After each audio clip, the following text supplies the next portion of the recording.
Hello students, welcome my YouTube channel are study and blogs.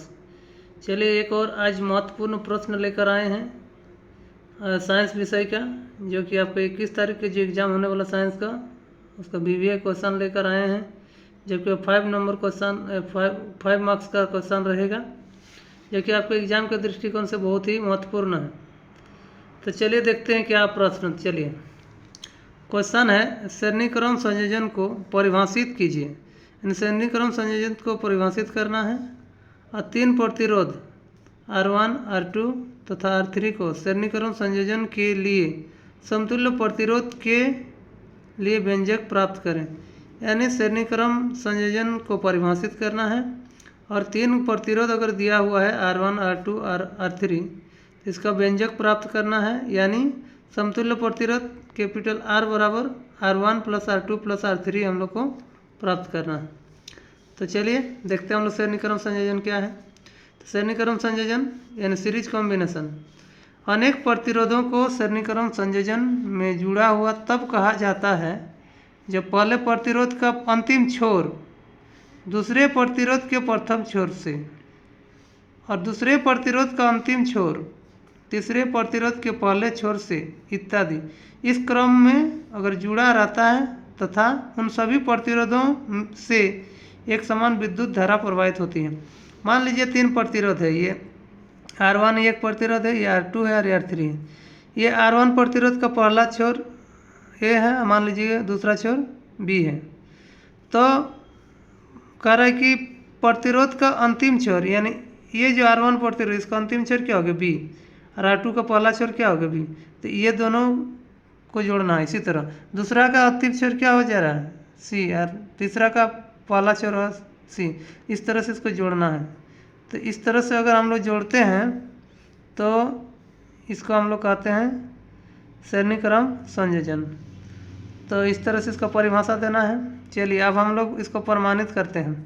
मान लीजिए कि ये R1, R2 और ये R3 3 प्रतिरोध को लिए हैं, इसको परिपथ में जोड़ दिए हैं, एक बैटरी लिए हैं, ये प्लस है ये माइनस है, V वोल्ट का बैटरी है, इसमें I धारा प्रवाहित हो रही है।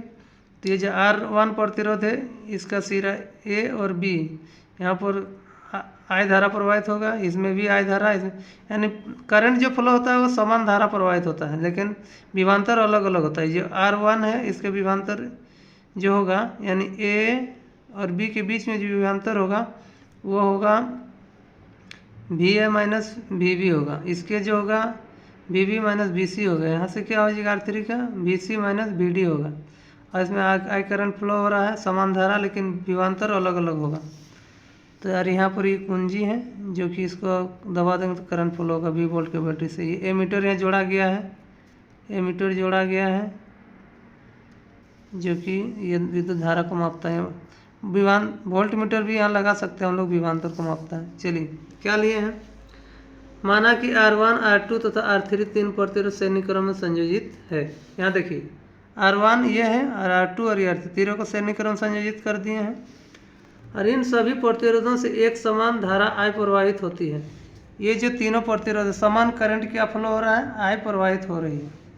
अब देखिए फिर हम लोग माना कि बिंदु A, बिंदु B, बिंदु C तथा बिंदु D पर की विभव क्रमशः VA, VB, VC तथा VD।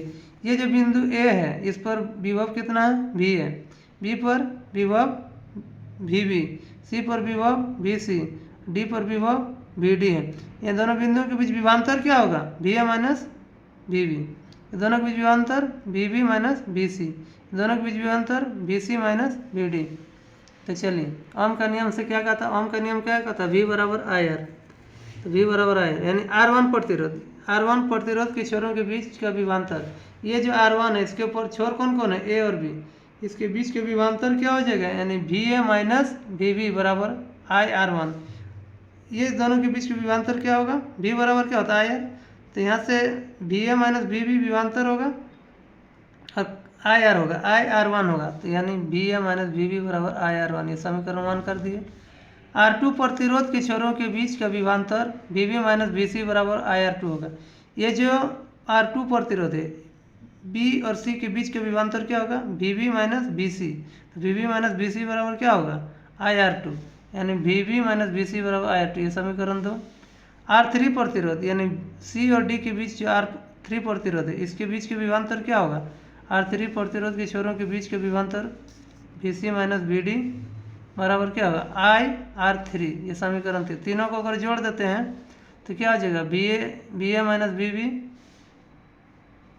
BB plus BB minus BC plus VC minus BD बराबर इधर राइट साइड क्या होगा? IR1 plus IR2 plus IR3 यानी IR1 plus R2 plus R3।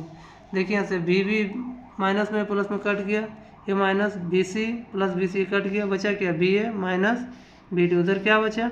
तीनों में अगर I कॉमन ले लेते हैं तो R1 plus R2 plus R3, इसका समीकरण 4।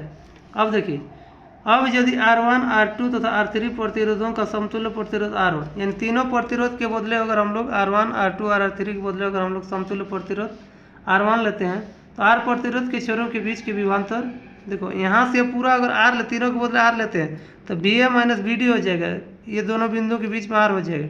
तो इस पर ये दोनों बिंदुओं के बीच के विभवांतर क्या होगा? BA minus BD। तो BA माइनस BD बराबर क्या होगा? I। अरे तीनों प्रतिरोध के बदले क्या हो जाएगा? R, तो IR। इसका समीकरण 5।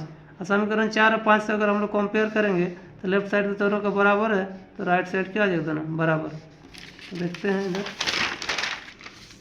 तो वही लिए हैं, तीनों प्रतिरोध के बदले R ले लिए हैं। A और D के बीच में R प्रतिरोध ले लिया। I करंट इसमें चित्र बना सकते हैं, नहीं बनाए चलेगा।